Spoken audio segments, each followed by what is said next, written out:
నమస్తే, welcome to our channel. నేను పద్మిని. ప్రస్తుతం మనతో పాటు వేదిక్ ఆస్ట్రాలజర్ మహేష్ గారు మనతో పాటు ఉన్నారు. మాట్లాడదాం. నమస్కారం అండి. నమస్తే మేడం. బాగున్నారండి? మేడం. మీరెలా ఉన్నారు? నేను బాగున్నానండి. 2024 వచ్చేస్తోంది. So, sure. 2024 డెఫినిట్‌గా మన నూతన సంవత్సరం కానప్పటికీ 24ని డెఫినిట్‌గా మనం వెల్కమ్ చేస్తాము. ఒక నూతన సంవత్సరంగానే పరిగణిస్తాము. సో, ఎలా ఉండబోతుంది ద్వాదశ రాశులకి ఈ 2024వ సంవత్సరం అనేది తెలుసుకోవాలని అనుకుంటున్నాం. ఎందుకంటే కొన్ని గ్రహాల మార్పు కూడా జరుగుతోంది. గురుగ్రహం మార్పు ఏప్రిల్‌లో జరుగుతున్నప్పటికీ కొంత డిఫరెంట్ రిజల్ట్స్‌నైతే ఇచ్చేటటువంటి పరిస్థితి ఉంటుంది కాబట్టి. సో, చెప్తారండి ప్రిడిక్షన్స్ 2024 ద్వాదశ రాశులకి ఎలా ఉండబోతోంది? Sure madam.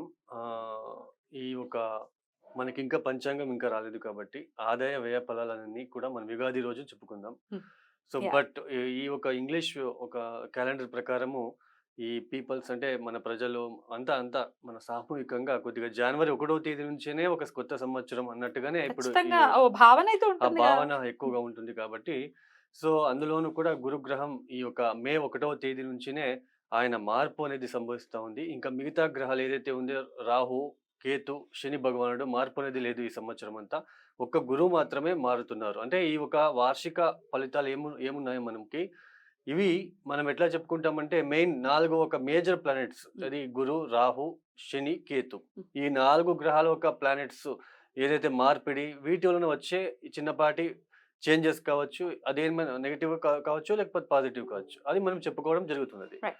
అదే మంత్లీ ఫలితాలైతే మనం ఈ మిగతా అన్నివి ఈ బుధుడు, ఈ తర్వాత మనకి శుక్రుడు, ఈ మంత్లీ మారబోయే ఇవి చూసి మనం చెప్పుకుంటాం. రైట్. ఇక్కడ రోజువారీ ఫలితాలన్నీ కూడా చంద్రుడిని చూసి చెప్పుకుంటాం. సో, అలా ఇక్కడ ఇప్పుడు ఈ యొక్క గురువుగారు ఏదైతే మనకి మారబోతున్నారు అంటే జస్టు ఇప్పుడు మే 1వ తేదీ నుంచి మేషం నుంచి వృషభానికి వెళ్ళి సంచారాన్ని ప్రారంభం చేస్తున్నారు. హ్మ్. ఈ ఒక మార్పు అనేది కొన్ని రాశుల వాళ్ళకి చాలా పాజిటివ్‌గా ప్లస్‌గా మారబోతుంది.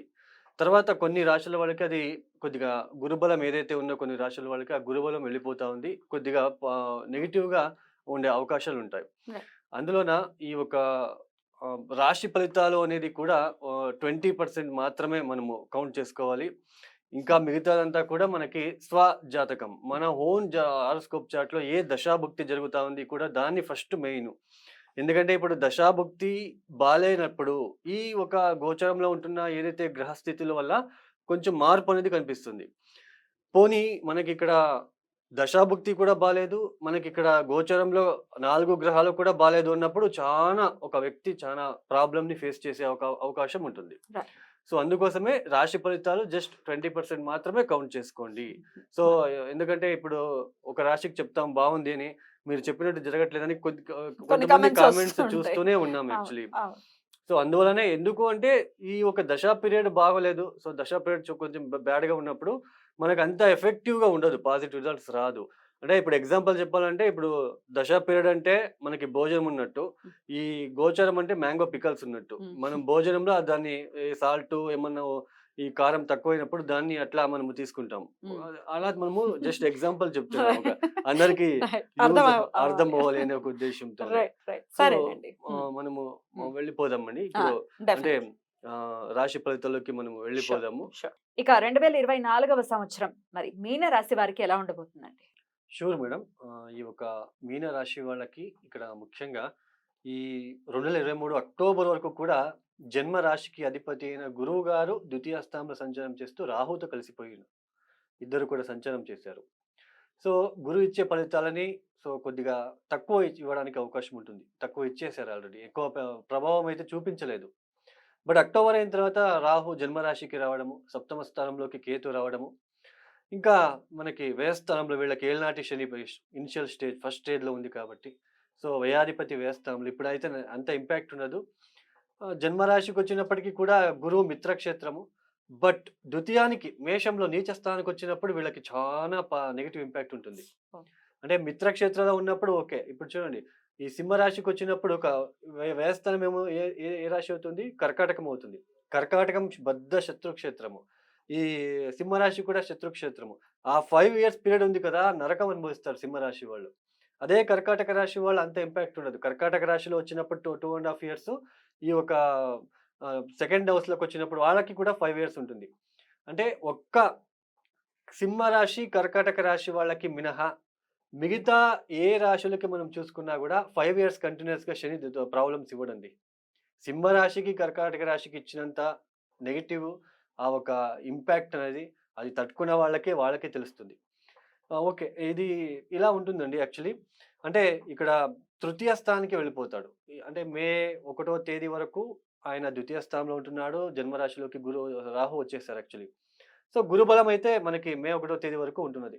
సో, కొద్దిగా బెనిఫిషియల్‌గా ఉంటుంది. అంటే కొద్దిగా కుటుంబంలో వ్యక్తుల సహాయ సహకారాలు సో, ఇవన్నీ ఉండడానికి అవకాశాలుంటుంది. బట్ సప్తమ స్థానంలో ఉంటున్న కేతు మే 1వ తేదీ వరకు గురు దృష్టి గాని ఏముండదు. రాహు మాత్రమే చూస్తున్నాడు కేతుని. భార్యాభర్తల మధ్య అటాచ్‌మెంట్ రావడానికి అవకాశం ఉంటుంది. తర్వాత ఒక బాండింగ్ అనేది తప్పిపోతూ ఉంటుంది. సో, భార్యాభర్తల మధ్య విభేదాలు రావడానికి అవకాశం ఉంటుంది. తర్వాత వీళ్ళకి ఒక భయం అనేది ఏర్పడుతుంది. రాశిలోనే మనకి చంద్రుడితో కలిసి ఉంటున్నాడు కాబట్టి ఒక భయం అనేది ఉంటుంది. బట్ రాహు కొన్నిసార్లు విపరీతంగా ధైర్యాన్ని ఇవ్వడానికి కూడా అవకాశాలుంటాయి. సో, ఓవర్ కాన్ఫిడెన్స్, ఓవర్ ధైర్యము అట్లా కూడా ఇచ్చేసి వాళ్ళతో తప్పులు చేయించడము, ఇట్లాంటివి గూడా చేయించడానికి అవకాశం ఉంటుంది. మొత్తానికైతే జన్మరాశిలో కొద్దిగా పాజిటివ్ తక్కువగా ఉంటుంది. తర్వాత వ్యయ స్థలంలో శని గారు. అంటే ఇక్కడ మనం చూసుకున్నట్లయితే ద్వితీయ స్థానంలో ఉంటున్న గురువు మాత్రమే కొద్దిగా పాజిటివ్ రిజల్ట్స్ ఇస్తున్నారు యాక్చువల్లీ.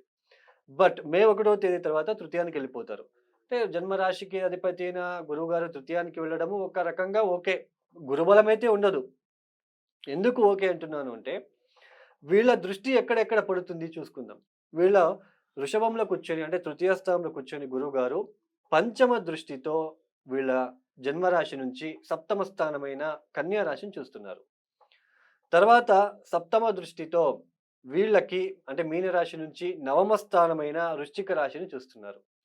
తర్వాత ఈ యొక్క మీనరాశి నుంచి లాభస్థానమైన మకర రాశిని గురువుగారు నవమ దృష్టితో చూస్తున్నారు. అంటే పంచమ, తర్వాత సప్తమ, నవమ దృష్టి పడిపోయింది. అంటే భార్యాభర్తల మధ్య చిన్నపాటి ఇబ్బందులు వచ్చినప్పటికీ అవి సొల్యూషన్ అవ్వడానికి అవకాశాలుంటాయి. ఒక పార్ట్నర్‌షిప్ వ్యాపారంలో గొడవలు అయినప్పటికీ ఎవరో మధ్యస్థులు అంటే మధ్యం వచ్చి వాళ్ళకి నచ్చచెప్పడం లాంటివి జరగడానికి అవకాశం ఉంటుంది. తర్వాత ముఖ్యంగా నవమ స్థానాన్ని చూస్తున్నాడు. తన ఒక సప్తమ దృష్టితో. అంటే కొద్దిగా దైవ దర్శనాలు చేసుకుంటారు. ప్రయాణాలు ఎక్కువ చేయవలసిన ప్రమేయం ఏర్పడుతుంది. తర్వాత తండ్రితో ఏమన్నా ఇబ్బందులున్నా అవి సొల్యూషన్ దొరుకుతుంది. తర్వాత ముఖ్యంగా వీళ్ళ తండ్రికి ఏదైనా పాజిటివ్ వైబ్రేషన్ స్టార్ట్ అవ్వడానికి అవకాశం ఉంటుంది. సో, అంటే ఆ తండ్రికి అంటే ఎందుకు చెప్తున్నానంటే నవమస్థానం మిత్రక్షేత్రం కాబట్టి ఆ ఒక నవమ దృష్టి పడుతుంది కాబట్టి నవమ స్థానానికి పడుతుంది కాబట్టి కొద్దిగా పాజిటివ్ వైబ్రేషన్ ఉండడానికి అవకాశం ఉంటుంది. నవమ దృష్టితో లాభస్థానాన్ని చూస్తారు. సో, ఫైనాన్షియల్‌గా ఇబ్బంది ఉండదు.